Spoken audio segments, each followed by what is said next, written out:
Good morning students. सो हम chapter first lesson first पढ़ रहे थे। इसमें हम यहाँ से पढ़ेंगे मॉडर्न पीरियड से।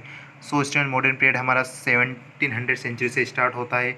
ठीक है, तो मॉडर्न पीरियड में मैं आपको बता देता हूँ स्टार्टिंग होती है तो हमारी जैसे टेक्नोलॉजी हो गई, साइंस एंड टेक्नोलॉजी, कम्युनिकेशन हो गई या इंडस्ट्रियलाइजेशन हो गई। इसमें क्या होता है कि इंक्रीजमेंट होता है। ठीक है, इंडस्ट्रीज हमारे इंडिया में सेटअप होने लगती है। आपको पता है कि जो ब्रिटिश लोग थे वो हमारे इंडिया में क्या कर चुके थे, एक तरीके से ट्रेड करते थे। ओके, वो अपने इनकम के लिए, इनकम ऑफ सोर्स के लिए क्या करते थे, अपने इंडिया में इंडस्ट्रियलाइजेशन उन्होंने किया, मॉडर्नाइजेशन किया। ठीक है, तो मॉडर्नाइजेशन क्या होगा, मॉडर्नाइजेशन एक तरीके से आप समझ लीजिए कि जो यूरोप के लोग थे, यूरोप मीन्स जैसे ब्रिटिश लोग वगैरह हो गए, इन्होंने क्या किया कि हमारे इंडिया में आए, वो सेटअप हो गए, क्या किया इन्होंने अपना बिजनेस स्टार्ट किया।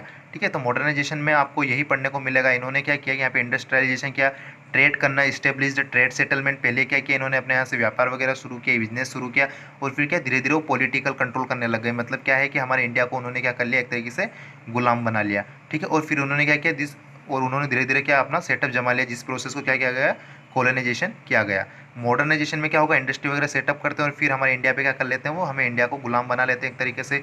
ठीक है, अपना क्या कर लेते हैं, वर्चस्व जमा लेते हैं, अधिकार, मतलब एक तरीके से आप बोल सकते हो। ठीक है, अपना पावर वो क्या करते हैं, इंडिया के अपोजिट में लगाते हैं। ठीक है, इंडिया को एक तरीके से सारी जितनी भी पावर्स थे इंडिया के, वो सभी किसके हाथ में चले गए, फिर ब्रिटिश लोग जो यूरोप के वगैरह थे उनके हाथ में चले गए। इसे क्या कहा गया है, कॉलोनाइजेशन कहा गया है। अब देख कॉलोनियल रूल्स क्या थे, कॉलोनियल रूल्स क्या थे, तो इन्होंने पहले सबसे पहले क्या किया, ट्रेड सेटलमेंट किया। कहाँ पर, मद्रास, कोलकाता, बम्बे, चेन्नई, कोलकाता, मुंबई, अलग अलग जगह पर क्या किया इन्होंने, अपने सेटलमेंट के, ट्रेड्स वगैरह के। फिर धीरे धीरे इन्होंने क्या किया, अपना वहाँ पे पॉलिटिकल, ठीक है, पॉलिटिकल कंट्रोल किया हमारे पूरे इंडिया पे। ठीक है, और फिर क्या किया, पूरे इंडिया को उन्होंने अपने कवर में कर लिया और बिजनेस करने लगे। तो आपको पता है कि जो हमारे इंडिया था उसमें सबसे मेजर सेंटर था किसका, स्पाइसेस, मतलब मसाले वगैरह का, प्रीसियस स्टोन्स एंड कॉटन का। कॉटन वगैरह हमारे इंडिया में बहुत ज़्यादा होते थे, तो वो क्या करते थे, यहाँ से कॉटन को यूरोप भेजने लगे, उनके कंट्री में भेजने लगे। ठीक है, उससे क्या हुआ कि उनका जब बहुत ज़्यादा फायदा होने लगा ना। Mughal empire declined after 17th century.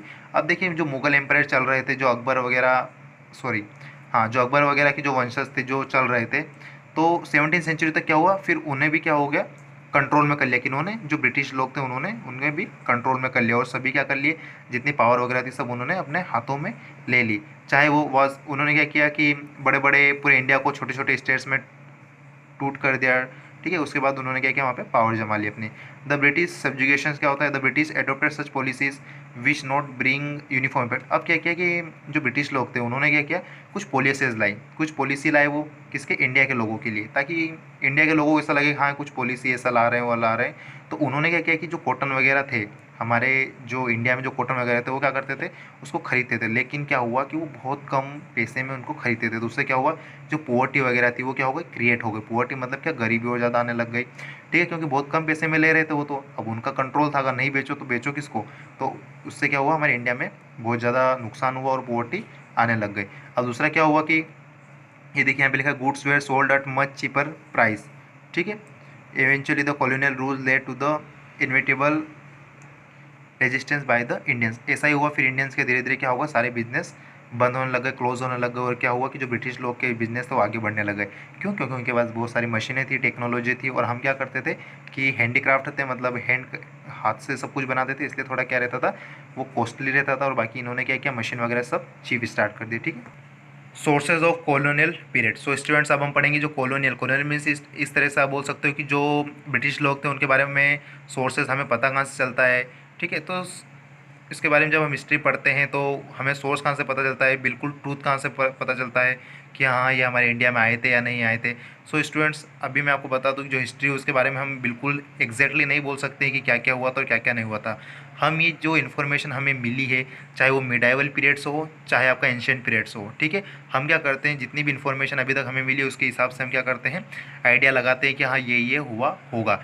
क्यों, क्योंकि जितने भी हिस्टोरियन वगैरह थे, हिस्टोरियन मतलब क्या होते हैं, जो लिखते वगैरह हैं, जो हमें बताते हैं कि हाँ ये हुआ, जिन्होंने बुक्स लिखी है उन्होंने भी किसी भी इन्फॉर्मेशन के हिसाब से हमें बताया, तो हमें भी वही पढ़ना है हमें, क्योंकि हम तो एक्चुअली उस टाइम पे थे नहीं, तो क्या हुआ नहीं हुआ वो हमें नहीं पता है। ओके, नाउ अब हमें पता कहाँ से चलता है, सोर्सेज कहाँ से पता चलता है कॉलोनियल रिकॉर्ड के। तो सबसे पहला आता है आपका एडमिनिस्ट्रेटिव रिकॉर्ड्स। एडमिनिस्ट्रेटिव रिकॉर्ड क्या होते हैं, जो कि हमारे इंडिया में, ठीक है, जब क्या है उनकी गवर्नमेंट थी इंडिया में, तब वो जब वर्क कर रहे थे, अपना ऑफिशियली वर्क कर रहे थे, तो उससे जो जितने भी रिकॉर्ड्स उन्होंने बनाए थे वहाँ पर, उससे हमें सब कुछ क्या चलता है, पता चलता है। ठीक है, कि हाँ उस टाइम पे क्या हुआ था, क्या नहीं हुआ था। मिड 19th सेंचुरी के बारे में आपको कुछ दे रखा है यहाँ पे। डॉक्यूमेंट्स वेर हैंड रिटन, जितने and specialist with good hand writing were in great demand. उस टाइम पे क्या थी कि सबसे ज़्यादा डिमांड थी किसकी, जिनकी अच्छी राइटिंग होती थी, गुड हैंड राइटिंग जिनकी अच्छी होती थी, उस टाइम पे डिमांड थी। क्यों? क्योंकि जितने भी आपके वर्क होते थे, ऑफिशियल वर्क होते थे, उसके लिए आपको सब कुछ लिखना होता था।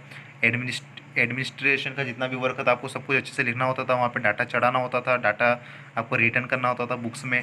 ओके स्टूडेंट्स, सो वो क्या करते थे कि डिमांड थी वहाँ पे, उस टाइम पे क्या थी, good hand writing were in a great demand, अच्छे से अच्छे डिमांड थी उस टाइम पे कि कोई अच्छा हैंड राइटिंग वाला मिलेगा तो उसे वो सबसे पहले ऑफिशियल वर्क के लिए रखते थे। बिसाइड्स रिकॉर्ड रूम, उन्होंने क्या कर रखा था कि कुछ रूम्स बना रखे थे जहाँ पे वो क्या करते थे, सभी रिकॉर्ड्स रखते थे। लेकिन इसके साथ साथ उन्होंने कुछ म्यूजियम भी बना रखे थे। Okay, while artifacts of different periods are preserved and displayed for the public in museum. Important historical documents and the records of government, families and other organization are stored in archives. So क्या होता था वहाँ पे कि कुछ अलग अलग दूसरे भी, चाहे उनसे रिलेटेड हो या पहले की हिस्ट्री के रिलेटेड हो, जो भी जितने भी रिकॉर्ड्स थे सब वहाँ पे अवेलेबल थे, हम सब कुछ देख सकते थे। Drawbacks of administrative records, drawbacks का मतलब होते हैं कुछ कमियाँ रहना। ठीक है, एडमिनिस्ट्रेटिव रिकॉर्ड्स में कुछ कमियाँ रहती थी। क्या कमियाँ रहती थी?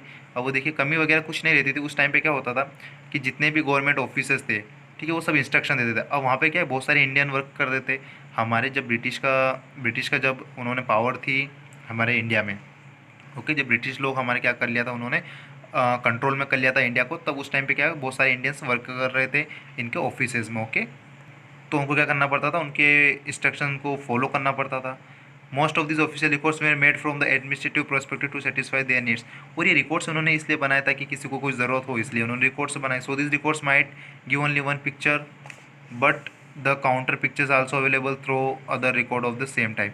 लेकिन क्या हो रहा हो, इसमें क्या हुआ कि मतलब जब रिकॉर्ड्स हमें पता चलता था, हमें होता है कि हाँ ऐसा ऐसा हुआ, लेकिन कुछ दूसरे वगैरह रिकॉर्ड्स भी थे उसी समय के, तो क्या होता है इसमें अलग अलग उन्होंने क्या किया, सब कन्फ्यूजन करने के लिए ऐसा किया।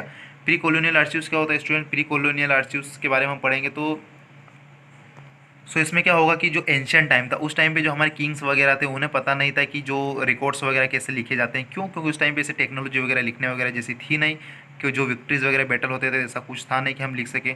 तो उस टाइम पे क्या करते थे, वो कुछ पत्ते वगैरह हो गए, इस पर कुछ ना कुछ लिखते थे, जैसे रिटन ऑन द ताम्रपत्र, कॉपर प्लेट के ऊपर कुछ लिखा करते थे।